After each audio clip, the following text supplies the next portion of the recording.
Hi, I'm John McMillan, and welcome to today's webinar demonstrating how automated, intelligent placement and routing can accelerate your design cycle times 25 to 50% or more and eliminate issues due to collision and space constraints. The fact is, many PCB design projects miss schedule commitments by 70% due to delayed routing and lack of automation. The good news is, with the use of modern routing methodologies, designers are 3 times more likely to complete first pass design success quality board designs on time. So, to show you how you can accelerate your design cycles while improving quality and automated 3D-enabled interactive placement and routing with PADS Professional, I'll turn this webinar over to one of our technical marketing engineers, Brent Klingforth. Brent? Thank you, John. You mentioned over 70% of projects never meet their schedule. From my experience, when I was a PCB designer, 100% of projects I worked on, schedules were never met due to late-stage design changes. Anytime changes happen late in the PCB design, the addition of those new items takes 10 times or longer to incorporate than added from the beginning. From personal experience, in my later years of working in the industry, as tools added more routing automation, I was able to reduce design change time dramatically by using some of the technology we'll be talking about today. What is routing automation? Many think it's pushing a button and letting the tool auto-route the board. If we went back in time about 20 years, this was what routing automation used to be. Over the years, auto-routing technology has been exposed, which now allows the designer to use it for more specific tasks. For those not comfortable with pushing a button, you can still take advantage of this technology. Here's a list of routing automation capabilities you should all be using.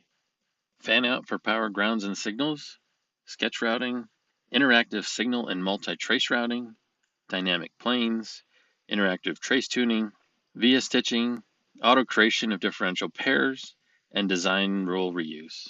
You'll see all of these in action today during our demonstration. PADS Professional is the leader in the industry providing all these capabilities first, combined with many other automation features outside the scope of this topic. Let's now take a look at how you can reduce design time using all these time-saving techniques and technology. As we design a printed circuit board, finding objects in that design database can be a challenge. PADS Professional provides an add-in window both for components and net exploring. This panel is broken up into several sections: net classes, constraint classes, and user groups, plus specially defined groups of nets like differential pairs, nets with length rules. So as we've defined constraints in the constraint editor system from either the schematic or in the PCB, those items are automatically passed across and viewable in here. Plus, I can make my own groups here like we have with the USB group. Not only being able to see this information in the panel, but having it cross-probe back into the workspace, it is also very important to make our jobs easier. One of our first tasks in routing, usually after placement, is going in and placing fan-outs off of components like BGAs or power and ground pins. Again, this is something where automation can speed up the design process greatly. So here we're showing some of the setup functionality for defining how vias will be fanned out off a component. Plus, I can leave this window open. I can go select a component and have it automatically fan out that part right there. But as you'll see a little bit later, I can also do this from the right-click menu. So again, I can grab groups of components, or I could use the Component Explorer, which I'm not showing here, but you're available to use or cross-probe with the schematic and do right-click, apply fan out. So once I've set those settings, they're set globally, and I can just keep reusing them over again by using the right-click menu. So as you can see here again, we've set up rules to do via in PAD. This is a very important capability for those doing high density interconnect, being able to place your decoupling capacitors directly under the part and just fanning out vias into those pins. And if the tool can automate the entire process of doing that for you instead of you manually having to do it, it's a tremendous time saver. You can see here in a couple seconds, we've fanned out this part with vias directly into the decoupling capacitors. Now, not always is automated fan out going to do exactly everything you need, but there are other automated ways to assist with this. So here we can draw in how we want the fan out to be, and then I can copy and paste that to those other components. And then once I've got what I want for the critical part of the fan out, I can just select those parts and apply a regular fan out to the rest of the components. The whole idea here is you're using automation built into the tool to assist with your design process. Next, we're going to move on to design rules. This is obviously a very critical function in order to make routing a PCB more streamlined and time effective. This can be done either from the schematic or the PCB if we're showing it from the PCB. So I'm going to start out here by creating some differential pairs. Again, there's automation that can assist here, so you're not doing this individually. I can open up the auto assign diff pair dialog box, type in the suffix that's being used on the nets that I'm interested in, hit apply, and it will find all those nets and create the differential pairs for me automatically. And then using filtering capabilities in Constraint Editor System, I can look at only differential pair rules and set those that are appropriate for my diff pairs, making, again, my job a lot easier instead of having to wade through a bunch of complex rules or dialog boxes to define those rules. Once they've been created, they show up in the Net Explorer, like I mentioned before, back in the Layout tool. Another important capability for automating routing of a PCB is being able to create area rules around components. Not everyone's going to be able to take advantage of this, but for anyone doing BGAs, maybe even power supply, analog circuits, you can create area rule definitions on the board that have different spacing requirements. We're doing that here for the two BGAs on the board where the spacing between the vias is too tight for differential pairs to route between. So we're setting up specific design rules for trace and space within the BGA area and for the differential pairs and single-ended nets for that matter as well, so that I can get two traces between every via, giving me more area to route in. In most tools, this is a very complex thing to do. With Paths Professional, it's very simple. We'll show the shape here in a minute, but so what I've done here is I've created a scheme called BGA scheme, and I've set up my design rules that meet my spacing requirements for inside that part. Once I have the clearance set up and the net classes defined, I can then use this matrix to define what clearance sets are going to be used between individual net classes. This is a very powerful function when it comes to design rule creation because you're not replicating design rule creation over and over and over again. You do it once and then you can share those between each individual classes. Now that we have rules defined in the tool, let's go ahead and do some routing. This is the biggest task, obviously, of laying out a printed circuit board is the amount of time you spend routing. Again, automation should definitely be used to do this. Most people are afraid of using auto routers, just point and click. Interactive routing and now what's called sketch routing technology in Paths Professional allows you to interactively route particular nets on the board, allowing you to get your job done faster. At the very end of this presentation, I'm actually going to do a test in this area of the board that I'm showing now, where I route it interactively, which is still faster than point and click, and I route with Sketch Router, and you can see how much faster it is to use sketch automation. But basically what we've done here is we've selected the nets. Using a draw sketch function, I can just draw a line where I want it across the screen. I can change layers, as you saw there from the right-click menu. I can use different via patterns, and it automatically routes those nets in for me, just like I would have routed them personally. There's two methods of routing. There's what's called packed and unpacked. What I showed here is the packed option. If I did unpack, the traces would be more spread out from each other, and it would use up more area on the board. The other advantage of using the sketch routing technology or auto routers in general is I can do routing studies. I've routed this with one type of via fan out and on a particular layer. But now I want to try it with a different via fan out pattern and see what the routing looks like.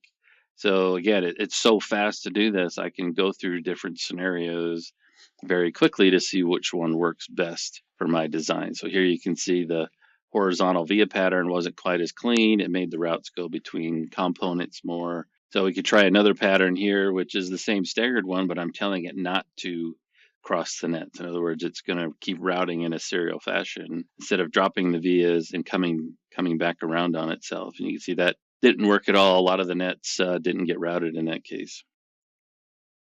We go back and try our original one that we did at the beginning. You'll see it'll route all the nets that are selected and it'll route them very cleanly. With a couple clicks of a button, I've routed 7 nets in a couple seconds. Then I can go back and again, using the auto routing technology that's built into the tool to do push and shove. We're going to show some more of that as we go through here, but being able to just push and shove some traces around to clean that up and get it exactly how I want. Now let's move on to routing some differential pairs, again using SketchRoute. You'll see how fast this is, and if I had to route all these individually, it would take far more time than what you're going to see here. So I've selected a set of nets. Again, I've chosen a layer I want to route on. I tell it to sketch route those nets. And based on the design rules that I had set up earlier, I'd even done some test routes to help me define those design rules up front. Now, sketch routing those, you'll see it routes every one of those differential pairs except for one. And if we go look, it's kind of in an odd place in the BGA. So as another test here, we'll go ahead and select all of those nets again. Try a different path into the BGA to see if it ends up routing all of those nets without doing some type of change. So again, we got the same net that didn't route. It just spread the differential pairs out a little bit more. So that, again, was not an optimal routing position or an optimal routing path.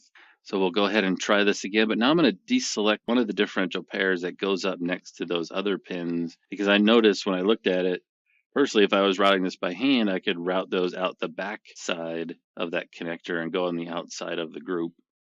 So we're going to let it route all of those. You'll see it routes those cleanly. Now you can see we have the path up into the BGA. So we'll select those. We'll redraw the sketch line for where I want that one differential pair to route, and it puts it in as expected. So I had created a rule area. You can see the fine orange box there going around this BGA. And as these traces cross the boundary of that and come into the BGA, you'll see the design rules change for you automatically from a larger trace in space outside the part to a finer trace in space going into the part, allowing me to route both traces of a differential pair between those vias, giving me a much cleaner routing scenario. Next, for those situations where you don't want to use the sketch router for some reason, you can use just interactive routing, either a single trace or a single differential pair, or you can multi-select a group of differential pairs or nets, which we're showing here. I've selected a group of nets. I'm guiding them where I can visually see the traces and what's happening, so I can stop at any point in time and make adjustments. And I'm guiding them up to their final location. So again, if I was to do this by hand, it would take me obviously 4 times as long to route these 4 differential pair sets. And as I mentioned before, with the push and shove route technology in PADS Professional, I can just move vias and stuff around and make adjustments, and everything adjusts on the fly. The differential pairs are maintained as a group. Right, now that we have some routing done, I do have high-speed nets in this board. There's a DDR section. I've already previously routed a differential pair, but I need to tune these nets to a particular length in order to meet my requirements for DDR. So to do this, you have interactive or manual tuning capability inside of PADS Professional. Very simple to do. I can select where I want the tuning to start, right-click, tuning manual, brings up a tuning box around those nets.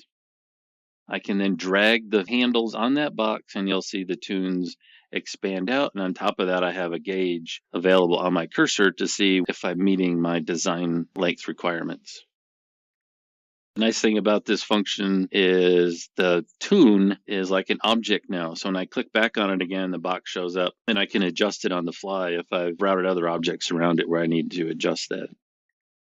We'll see that a little bit more here as I tune some address lines in this DDR bus. I put one set in and then I have to adjust items around it in order to tune all of these. So just like I did with the differential pair, I can start it. I can see my little gauge to let me know where I am relative to my design rules that I have set based on all the other nets in the DDR channel. I can drag that out until it meets my length requirement window. It tells you when you've met the window or you've exceeded the window or you're within it by when it turns yellow, green, or red. So we'll do another single-ended net here. We can grab that. I can actually move the entire tune set all at once, and I can push and shove traces around me as well if I need to. So as we continue to add tuning in here, I'm going to have to adjust some of this in order to provide room for other tunes. The net below it wasn't going to have enough room on that right-hand side, so I just drug the tuning over for the previous net that I did to a new location, making it easy for me to drop in the tunes for this net down below. You can see it does push and shove. I can expand up or down on this tune in order to meet my length requirements for this given net without having to do any rerouting. You will notice as I am doing the tuning, it also does push and shove of vias. If there's any objects that you don't want to push and shove while you're tuning or moving other traces, you can fix or lock those items down so that they're not adjusted. Now, if we go back to CES, we can see the data has been updated instantaneously. I can see those 4 nets have now met my length requirements moving forward.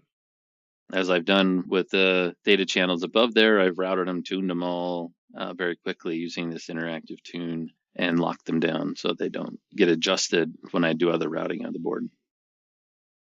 PCB design is obviously not an exact science. There's always changes occurring while you're routing, whether it's my placement needs to adjust a little bit in order to put some traces in there. That's perfectly fine. Being able to use automation to assist with moving those components and affected traces just makes my job a lot faster. So I'm more than free to take components, move them around, put them within trace bundles, and have the tool automatically fix those areas for fan outs or for the component itself. And then using cleanup features like the gloss function in Pads Professional, it can clean up and make all the traces look nice and pretty like I've routed them to begin with.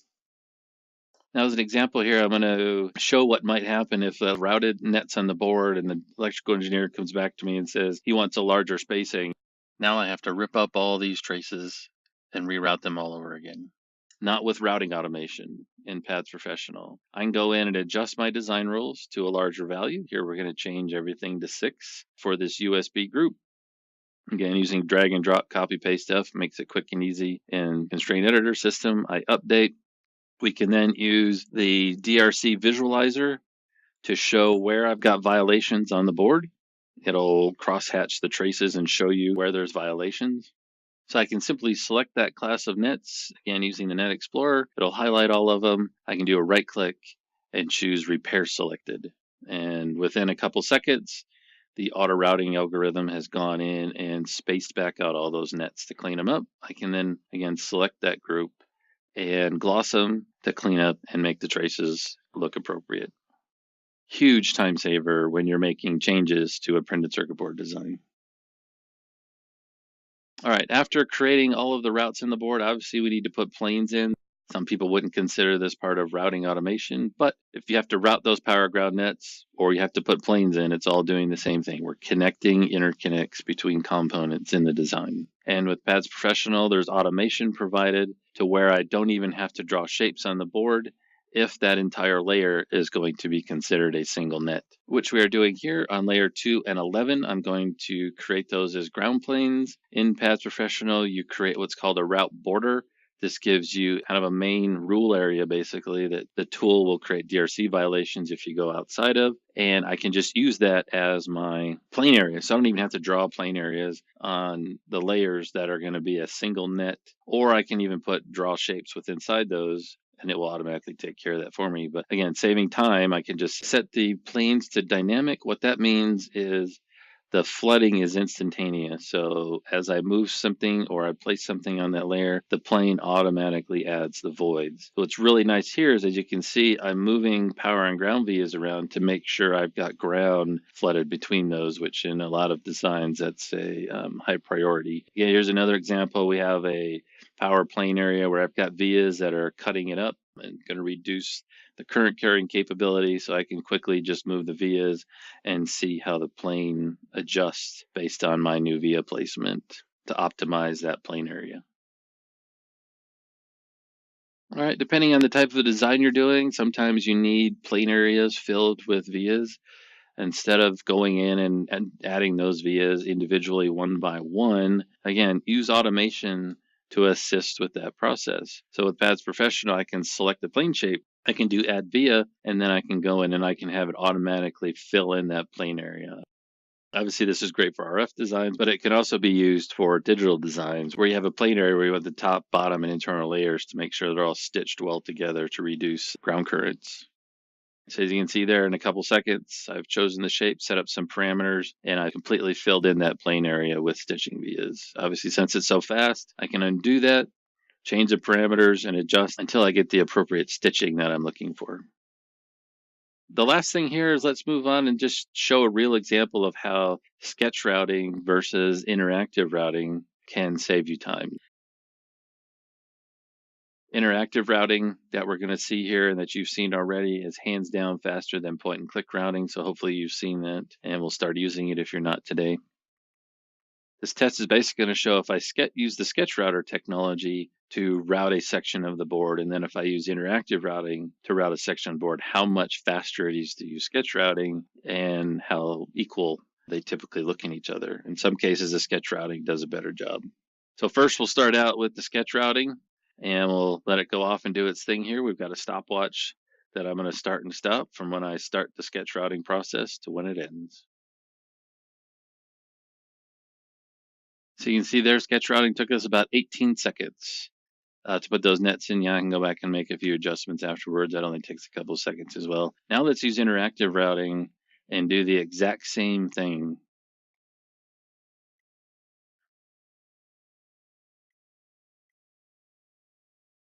So there you go, interactive routing giving me the same result as sketch routing. Took me 60 seconds to complete. So sketch routing 20 seconds, interactive routing 60 seconds.